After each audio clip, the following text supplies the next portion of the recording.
പുതിയൊരു വീഡിയോയിലേക്ക് വീണ്ടും സ്വാഗതം.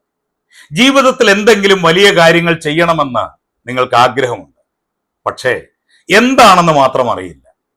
ഒട്ടുമിക്ക ആളുകളും ഓരോ ദിവസവും എഴുന്നേൽക്കുന്നത് എന്തിനാണെന്ന് അറിയാതെയാണ്. ഒരു യന്ത്രം പോലെ ജോലി ചെയ്യുന്നു, തിരിച്ചു വരുന്നു, ഉറങ്ങുന്നു. നിങ്ങൾക്കും ഇങ്ങനെയൊക്കെ തന്നെയാണോ തോന്നാറുള്ളത്? പക്ഷേ ഒന്ന് ആലോചിച്ച് നോക്കൂ. ഈ ഭൂമിയിൽ കോടിക്കണക്കിന് മനുഷ്യരുണ്ട്. അതിൽ നിങ്ങളെപ്പോലെ മറ്റൊരാൾ വേറെയില്ല. നിങ്ങളുടെ ചിന്തകൾ, നിങ്ങളുടെ കഴിവുകൾ, നിങ്ങളുടെ അനുഭവങ്ങൾ ഇത് മറ്റാർക്കും പകർത്താൻ കഴിയില്ല. അപ്പോൾ ഇത്രയും സവിശേഷമായ ഒരു വ്യക്തിത്വം വെറുതെ ജീവിച്ചു തീർക്കാനുള്ളതാണ്. ഇന്നത്തെ വീഡിയോയിൽ നമ്മൾ സംസാരിക്കുന്നത് നിങ്ങളുടെ ജീവിതത്തിന്റെ യഥാർത്ഥ ലക്ഷ്യം എങ്ങനെ കണ്ടെത്താം എന്നതാണ്. പലരും പറയുന്നത് പോലെ പെട്ടെന്നൊരു ദിവസം വെളിപ്പാടുണ്ടാകുന്ന ഒന്നല്ല ഇത്. മറിച്ച് ശാസ്ത്രീയവും പ്രായോഗികവുമായ ചില പടികളിലൂടെ നമ്മൾ നമ്മുടെ ലക്ഷ്യത്തെ തേടിപ്പോകാൻ പോവുകയാണ്. നിങ്ങൾ ഈ വീഡിയോ കാണുകയാണെങ്കിൽ നിങ്ങളുടെ ജീവിതയാത്രയെക്കുറിച്ച് ഒരു വ്യക്തത നിങ്ങൾക്ക് ലഭിക്കും. അതുകൊണ്ട് ഈ വീഡിയോ മുഴുവനായി നിങ്ങൾ കാണുക. ചിലപ്പോൾ നിങ്ങളുടെ ജീവിതം തന്നെ മാറ്റിമറിക്കാൻ പോകുന്ന ഒരു വീഡിയോ ആയിരിക്കും. നിങ്ങൾ റെഡിയാണോ? ഇങ്ങനെയുള്ള വീഡിയോകൾക്കായി ഈ ചാനൽ ഇപ്പോൾ തന്നെ സബ്സ്ക്രൈബ് ചെയ്യുക. നമുക്ക് ആരംഭിക്കാം. നമ്മളെല്ലാവരും പലപ്പോഴും ഒരു ചോദ്യം ചോദിക്കാറുണ്ട്. അതെന്താണ്? എന്റെ ജീവിതത്തിന്റെ ലക്ഷ്യം എന്താണ്? ചിലപ്പോൾ ജോലി തിരക്കുകൾക്കിടയിലോ അല്ലെങ്കിൽ ഒരു പരാജയം നേരിടുമ്പോഴോ ആയിരിക്കും നമ്മൾ ഇങ്ങനെ ചിന്തിക്കുന്നത്. പലരും ജീവിതകാലം മുഴുവൻ എന്തിനു വേണ്ടിയാണ് ഓടുന്നതെന്നറിയാതെ ഓടിക്കൊണ്ടേയിരിക്കും. എന്നാൽ ശരിയായ ലക്ഷ്യം കണ്ടെത്തിയാൽ ജീവിതം ഒരു ഭാരമല്ല, അതൊരാഘോഷമായി മാറും. ഇന്നത്തെ വീഡിയോയിൽ നമ്മൾ സംസാരിക്കുന്നത് നിങ്ങളുടെ ഉള്ളിലെ ആ ലക്ഷ്യം എങ്ങനെ കൃത്യമായി കണ്ടെത്താം എന്നതിനെ കുറിച്ചാണ്.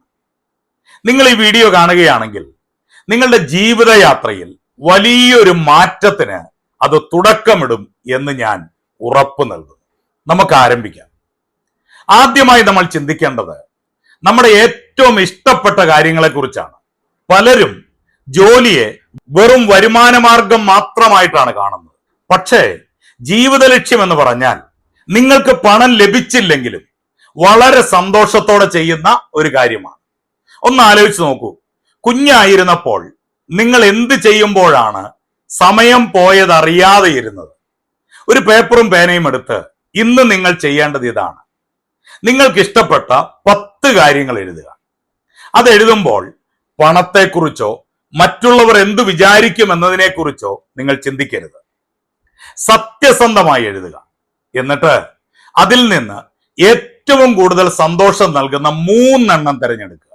അതാണ് നിങ്ങളുടെ ലക്ഷ്യത്തിന്റെ ആദ്യത്തെ കണ്ണി.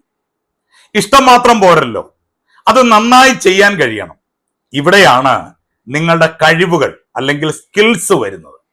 നിങ്ങൾക്ക് പെട്ടെന്ന് പഠിച്ചെടുക്കാൻ കഴിയുന്ന കാര്യങ്ങൾ എന്തൊക്കെയാണ്? ഒരുപക്ഷെ മറ്റുള്ളവർ നിങ്ങളോട് സ്ഥിരമായി സഹായം ചോദിക്കാറുള്ള കാര്യങ്ങൾ. അത് നിങ്ങളുടെ കഴിവായിരിക്കാം. നിങ്ങളുടെ സുഹൃത്തുക്കളോടും കുടുംബാംഗങ്ങളോടും ചോദിച്ചു നോക്കൂ, എന്റെ ഏറ്റവും വലിയ പ്രത്യേകത എന്താണെന്ന് നിനക്ക് തോന്നുന്നു എന്ന്. അവർ പറയുന്ന ഉത്തരങ്ങൾ പലപ്പോഴും നമ്മൾ സ്വയം കാണാത്ത കഴിവുകളായിരിക്കും. ഈ കഴിവുകളെ നേരത്തെ കണ്ടെത്തിയ ഇഷ്ടങ്ങളുമായി ചേർത്ത് വെക്കുക. നിങ്ങളുടെ കഴിവ് ഉപയോഗിച്ച് നിങ്ങൾക്ക് ഏറ്റവും ഇഷ്ടമുള്ള കാര്യങ്ങൾ ചെയ്യുമ്പോഴാണ് അവിടെ ഒരു മാന്ത്രികത സംഭവിക്കുന്നത്. നിങ്ങൾ ചെയ്യുന്ന കാര്യം വെറും വ്യക്തിപരമായ ആനന്ദമല്ല, അത് ലോകത്തിനു കൂടി ഉപകരിക്കണം. ലോകത്തിപ്പോൾ പല പ്രശ്നങ്ങളുണ്ട്. അതിലേതെങ്കിലും ഒന്നിന് പരിഹാരം കാണാൻ നിങ്ങളുടെ കഴിവുകൾക്ക് കഴിയുമോ? ഉദാഹരണത്തിന്, നിങ്ങൾക്ക് നന്നായി എഴുതാൻ അറിയാം, നിങ്ങൾക്ക് പുസ്തകങ്ങൾ വായിക്കാൻ ഇഷ്ടമാണ്. ഈ രണ്ടും ചേർത്ത് മറ്റുള്ളവർക്ക് ഉപകാരപ്പെടുന്ന രീതിയിൽ നിങ്ങൾ അറിവ് പങ്കുവെച്ചാൽ അതൊരു ലക്ഷ്യമായി മാറുകയാണ്. മറ്റുള്ളവരുടെ ജീവിതത്തിൽ ചെറിയൊരു മാറ്റം കൊണ്ടുവരുമ്പോഴാണ് നമുക്ക് ശരിയായ ലക്ഷ്യബോധം ഉണ്ടാകുന്നത്. നിങ്ങൾ ചെയ്യുന്നത് കൊണ്ട് ആർക്കാണ് പ്രയോജനമെന്ന് എപ്പോഴും ചിന്തിക്കുക. ജപ്പാനിൽ വളരെ പ്രശസ്തമായ ഒന്നാണ് ഇക്കിഗായി. ലളിതമായി പറഞ്ഞാൽ നിങ്ങൾ ചെയ്യുന്ന കാര്യം നിങ്ങളുടെ ഇഷ്ടമായിരിക്കണം. അതിൽ നിങ്ങൾ മിടുക്കനായിരിക്കണം. അത് ലോകത്തിന് ആവശ്യമായിരിക്കണം. ഒപ്പം അതിൽ നിന്ന് നിങ്ങൾക്ക് മാന്യമായ വരുമാനവും ലഭിക്കണം. ഈ 4 കാര്യങ്ങളും ഒത്തുചേരുന്ന ഒരു ബിന്ദുവുണ്ട്. അതാണ് നിങ്ങളുടെ ജീവിത ലക്ഷ്യം. ചിലപ്പോൾ ഇന്നത്തെ ജോലി ഇതിൽ നിന്ന് വ്യത്യസ്തമായിരിക്കും. എന്നാൽ ഇന്ന് തന്നെ നിങ്ങളുടെ ജോലി ഉപേക്ഷിക്കണമെന്നല്ല ഞാൻ പറയുന്നത്. മറിച്ച് നിങ്ങളുടെ ലക്ഷ്യത്തിലേക്കുള്ള ചെറിയ ചുവടുകൾ ഇന്ന് തന്നെ വെച്ചു തുടങ്ങുക. ദിവസവും ഒരു 10 മിനിറ്റ് അതിനായി മാറ്റിവെക്കുക. അപ്പോൾ നമ്മൾ എന്തൊക്കെയാണ് ഇന്ന് ചർച്ച ചെയ്തത്? ഇഷ്ടങ്ങൾ കണ്ടെത്തുക, കഴിവ് തിരിച്ചറിയുക, ലോകത്തിന് അത് നൽകുക.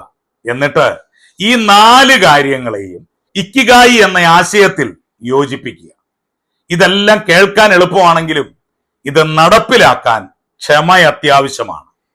ലക്ഷ്യം കണ്ടെത്തുക എന്നത് ഒരു ദിവസം കൊണ്ടുള്ള പരിപാടിയല്ല. അതൊരു സുന്ദരമായ യാത്രയാണ്.